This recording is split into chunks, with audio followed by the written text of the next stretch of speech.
Welcome to this Prosperity Health GP series. As accountants and financial advisors who specialise in the medical industry, we understand our clients are time poor and can't always make time to come into the office. For this reason, we have decided to answer a few of your general questions with this short GP series of videos. In this series, we'll be talking about the recently released Prosperity Health GP benchmark report.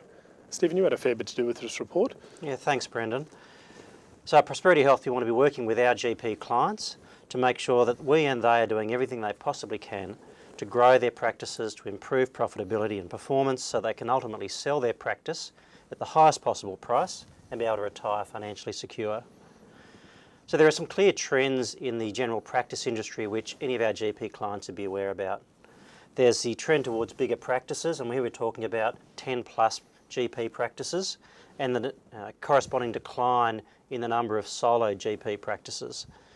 There's the ageing GP workforce, with over half of the GPs in practice being aged over 55 or more. There's the increasing number of female GPs in practice, and probably fourthly also the increased use of practice nurses within practices. So against that backdrop of change in the industry, it can be hard for a practice owner or a manager to work out what levers they need to be pulling within their practice to work out how to improve performance. And we realised that with a client base of over 500 practices across New South Wales and Queensland and the ACT, that we were ideally placed to gather some benchmarking data which could help provide some real-time industry information to our clients. And so we undertook a benchmarking study over the last year and asked a range of questions from our practices and gathered together some information on some key metrics. Stephen, I noticed in the report and found it quite interesting that the industry average was reported, but also you did a report on the top 20% of the performing practices, and tell us a bit about that. There's quite a difference. That's right, Brendan. So in any data set, it's easy to measure the average or the median figure that comes out, and so we've provided that in all our metrics. But we also looked at what was happening at the end of the bell curve, what was happening in the top 20% of practices under each metric that was measured. So an example of that would be, one of the measures we looked at was the level of gross patient fees generated by each of the full-time equivalent GPs engaged in a practice. The industry average showed a figure of $406,000 per annum of gross patient fees. But the top 20% of GPs in the survey were generating almost 45% more, or $591,000 in gross patient fees. And in fact, when you look at the range of responses that we had fee income from patients anywhere from kind of mid $200,000 mark right up to the $750,000 mark. So you have quite a variety of practicing styles within any of the particular metrics that we measured. And so it's important not just to understand where you sit in the middle, but also what's happening at either end of the spectrum. So for a GP reading this data, is it better that they should be aiming for that top 20%? I'm going to give you a qualified answer, both a no and a yes, hedging my bets a bit of the way, because we didn't set out to say what are the most profitable firms doing in each of these metrics. That would be a bit simplistic and also, in a sense, hard to measure because different practices use different measures to achieve profitability. Perhaps an example might be looking at the bulk billing statistics. So the average bulk billing across the practices that we surveyed was 63%. The top 20% of practices, the highest bulk billers, were averaging somewhere around 91%. But at the other end of the spectrum, there was a bottom 20% of practices where there was almost no bulk billing taking place, or a very small amount. When we tried to compare that statistic against profitability to look at, is there a link between bulk billing or private billing and profitability, we couldn't see one. So there's often not a clear link between where you sit on the spectrum and the profitability of the practice. So some of the metrics are informative, but not necessarily drive profitability. So Stephen, do any of these measures have a clear linkage to profitability, and what should, I guess, managers and practice owners be looking at to try and improve their bottom line? Yeah, so if you look at the benchmarking study, there were some clear areas or metrics that had a very clear link to profitability. One of those areas where a practice can really work on improving profitability is looking at the revenue they generate from patients per square metre of practice area that they have, whether it's rented or owned. On average, we found that practices were generating around $6,900 of gross patient fees per annum per square metre. But we found that when we looked at the top 20% of practices and how well they used their space to generate income, they were generating almost 70% more income per square metre than the average, at something around almost $12,000 per square metre. So that wasn't necessarily linked to the size of the practice. Those practices that were doing very well ranged in size from 200 square metres through to 700 square metres. So what drives such a large variance? To get behind that metric, we looked at another metric which we call consulting room utilisation. So that's a measure of how well a practice works at using every available consulting room or space that they have for every available hour during the week that the practice is open to generate revenue. Surprisingly, we found that on average the utilisation rate for GP practices in the survey was only 59%.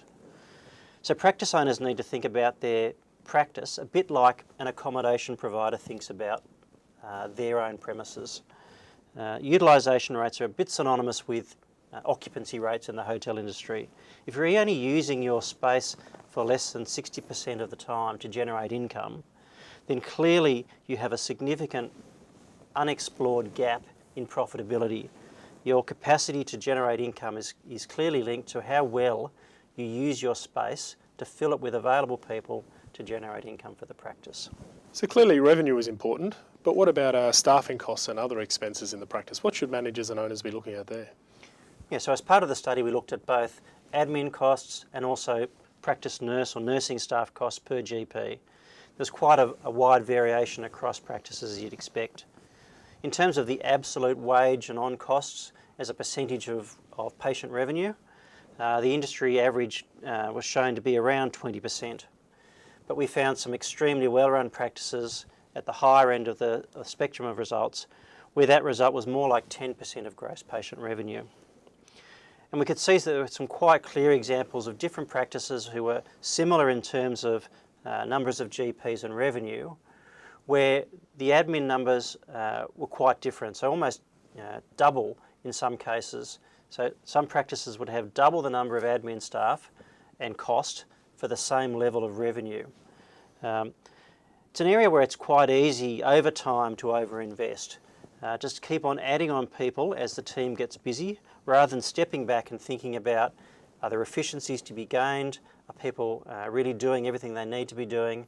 Are there some system improvements that could be brought in which would help improve results and hence reduce the admin spend? What about other operating costs? Yeah, so look, part of the data we collected looked at the percentage of those costs in comparison to revenue for things like rent, advertising, marketing.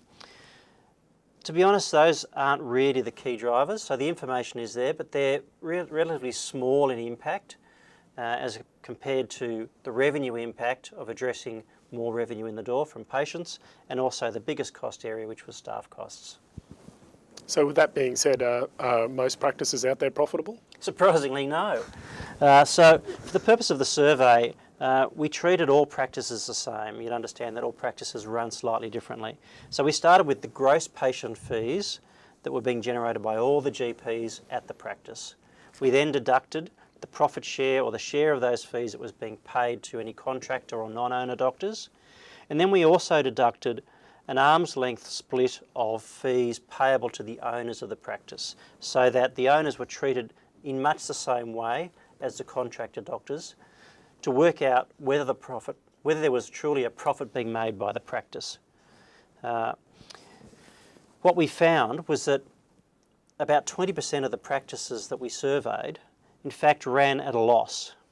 What that means is that the owners would have been better off working in someone else's practice and taking home, for example, their 65% of income, as opposed to running their own practice where they might be only netting 50% of the revenue because of the other costs that they're loading onto their practice.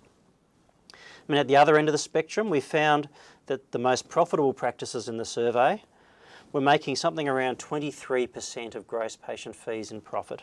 So that'd be a bit like getting your 65% of profit share, plus another 23% of your fee income as additional profit. Interestingly, when we tried to correlate practice size versus profitability. In our survey, we found that the most profitable practices tended to be in the 2 to 4 GP range.